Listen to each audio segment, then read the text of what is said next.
Hello and welcome back to One Who Seeks. This is your extended reading.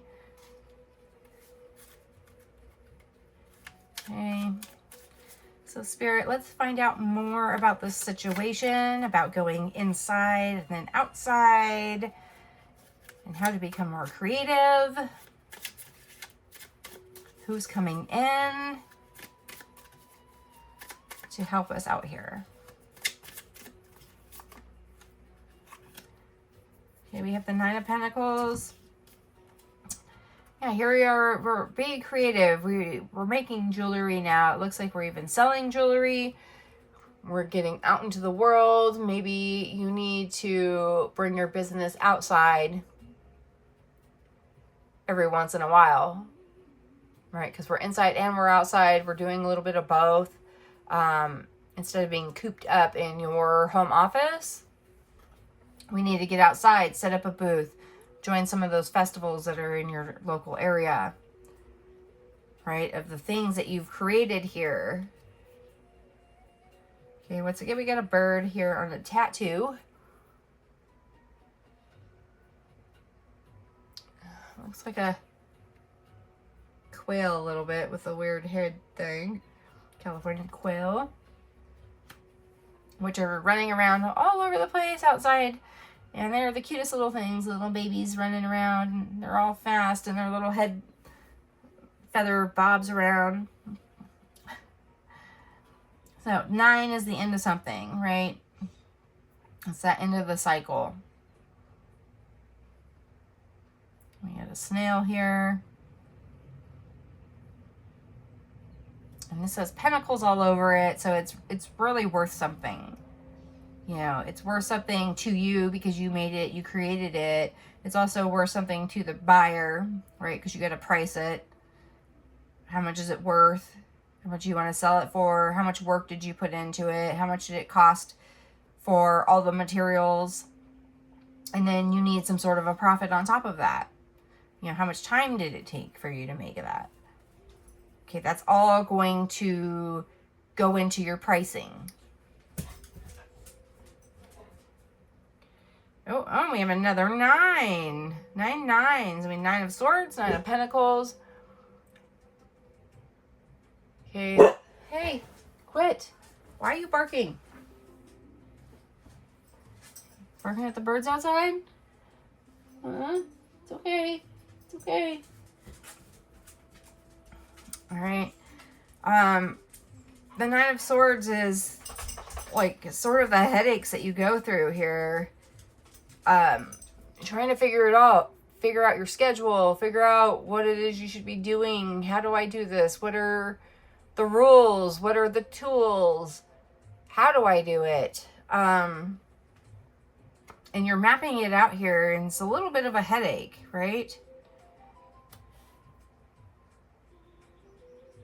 But you need to do it. You need to draw it down. This is also about journaling, writing things down, which is interesting because when I started this reading, I was meditating and Spirit told me not to talk about it until it told me to talk about it. But it was like at a later time. It also said, do not write it down.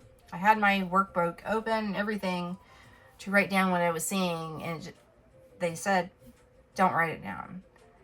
So it's weird to have that contradiction there because they're always telling me to write it down, right? Everybody's saying journal, journal, journal, write these things down. So there's that contrast again. And the way they have their hands like this, it's like, looks like their legs sitting here. They could be on like the subway or a train or a bus or something, or in a car maybe. It's almost like they're trying to block other people from seeing what they're doing in the immediate moment that you're drawing this, right? You're planning out. You don't want everybody else to see it yet. It's not quite ready, right? Once again, we have this. I don't want other people to see me yet. I'm not ready. I don't feel good about where I'm at.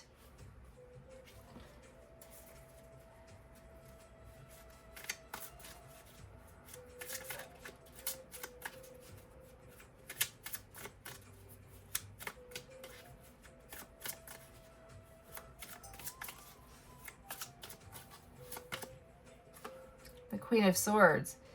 Here we are. We're still writing things out. It looks like we're transferring it, though, from just your regular journal to where you don't want people to see it, right? Because your journal is like your diary. You don't want others to really necessarily look at it unless you want to show it off. But this is more like now you're putting it out on to the web, right?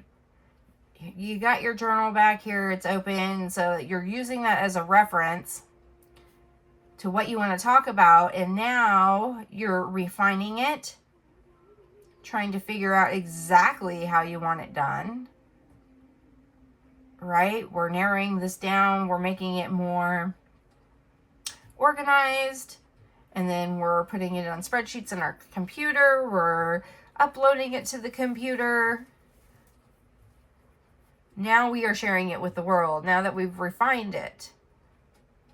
Okay, nurturing the mind. Letting it flow. Okay, this is a lot of work.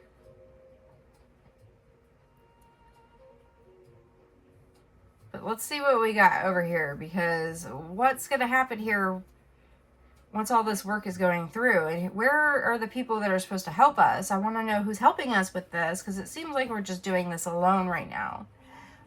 Is there somebody that's going to help us?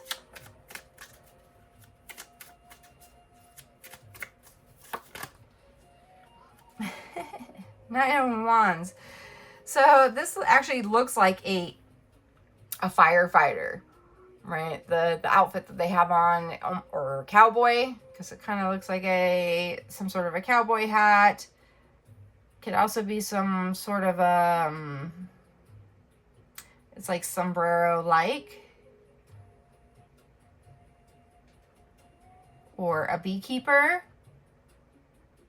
or a safari guide. I'm seeing safari guide as well. Firefighter.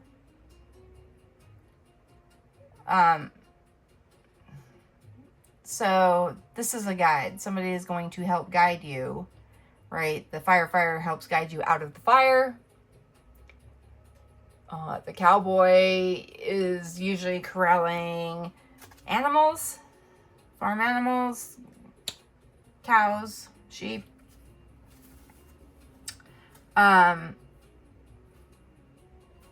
Even if this is like a farmer, like if a sombrero reminds me of farmers being out and harvesting to give you nourishment.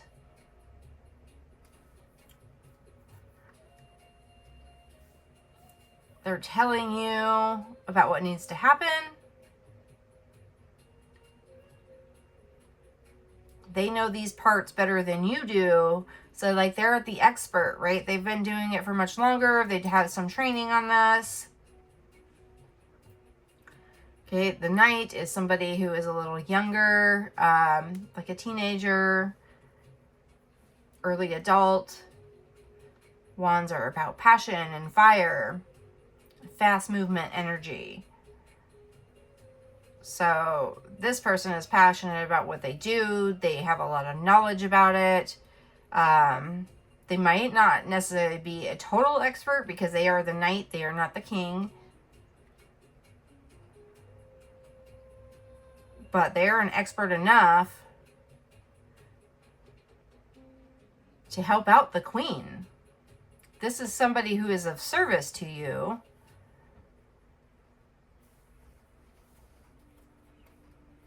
In your passions.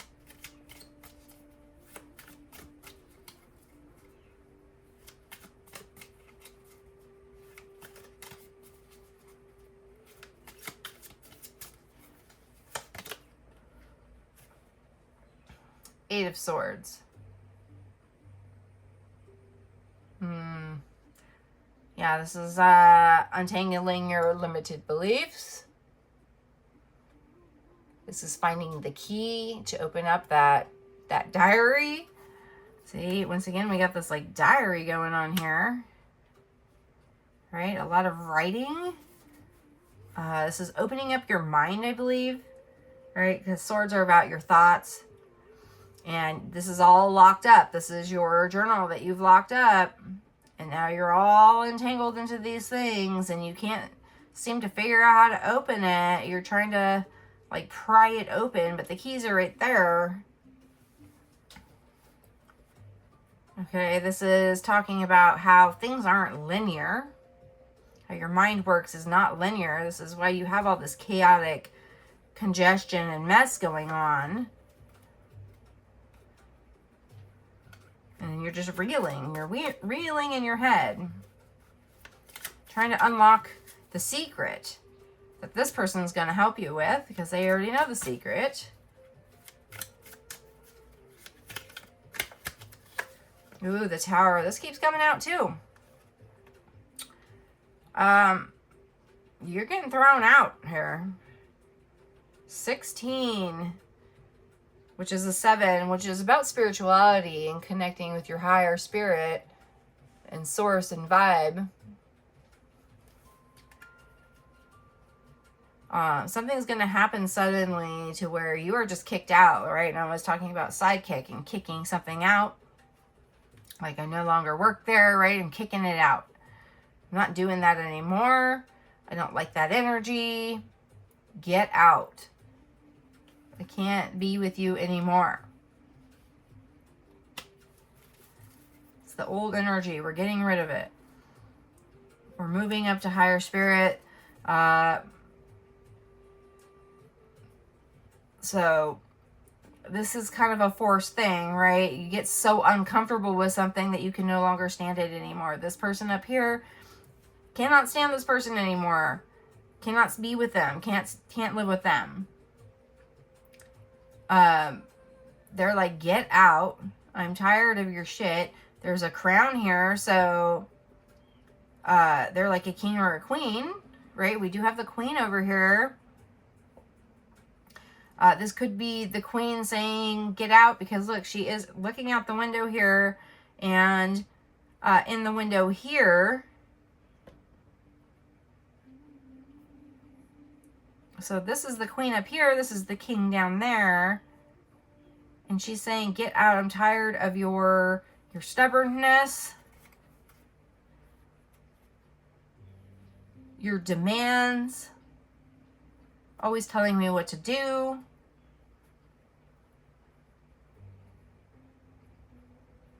This person down here, this king, is going to end up growing as well, even if it's not within the same relationship.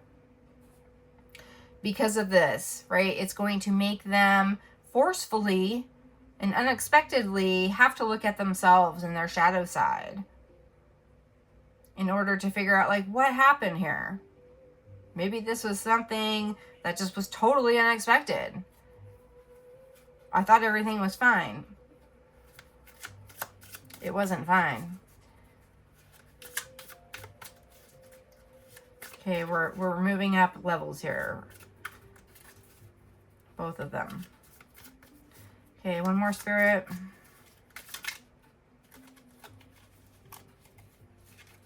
Yeah, they really want to make me work for that one. Okay.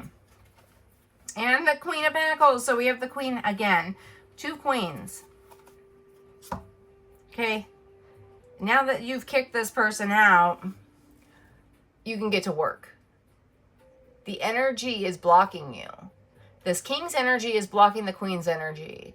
And the queen wants to break out and show her creativity, show the world what she's got, have fun doing it. It's funny, there's this ring here on her left hand, which very closely matches my top ring here, which I find interesting. And it is on her wedding ring finger. It is a crown. We have that crown here. This could be some sort of a separation that's happening for you, right? We already talked about this. This is the separation. You're kicking the king out, and you're kind of like pulling that ring off, right? You're pulling it off. It's coming up. It's up here. It's no longer really being held on. Like I could just kind of shake my finger and it's going to fall off.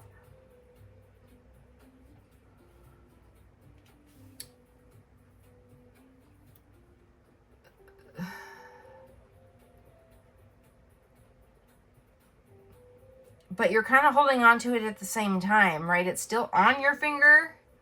And you're like, I love that person, but I can't be with that person.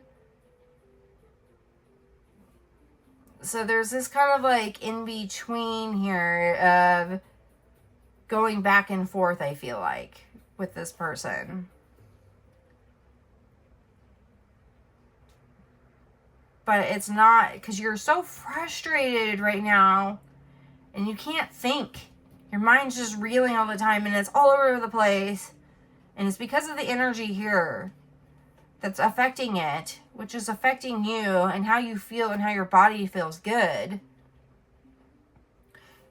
And once you finally release this other person, you're going to come into your creativity and it's going to flow.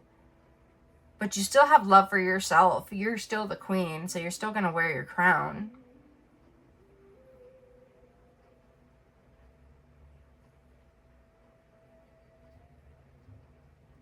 It's just in a different place right now.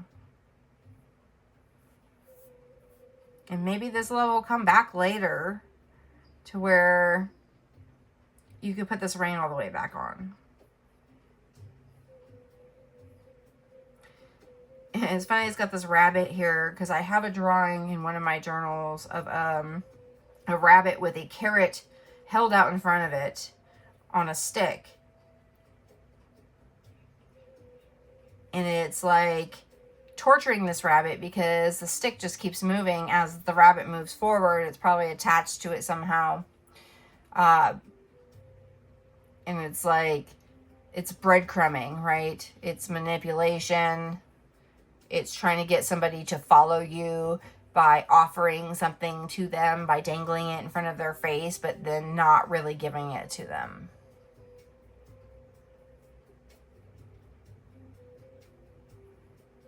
So they never actually get what they want. They're never actually fulfilled.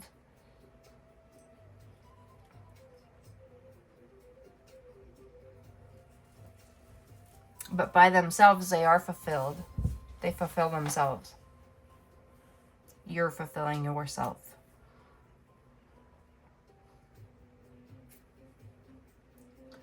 I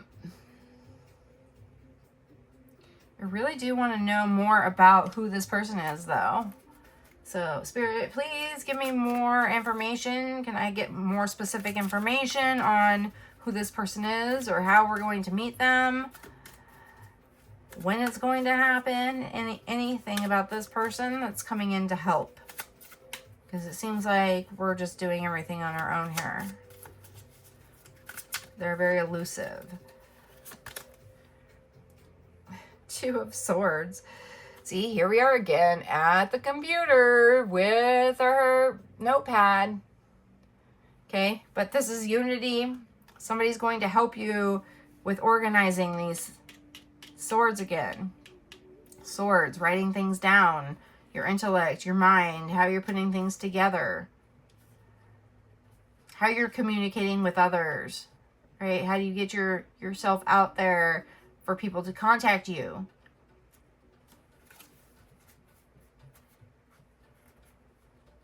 Okay. That is all. Thank you very much. And I love you all. If you want to book your personal reading, go to onewhoseeks.info. Book your personal reading. Let's dive deeper into your ambitions, your hopes, your dreams, even your fears, right? Let's find out more. So thank you for being here with me. I love you all. Peace out.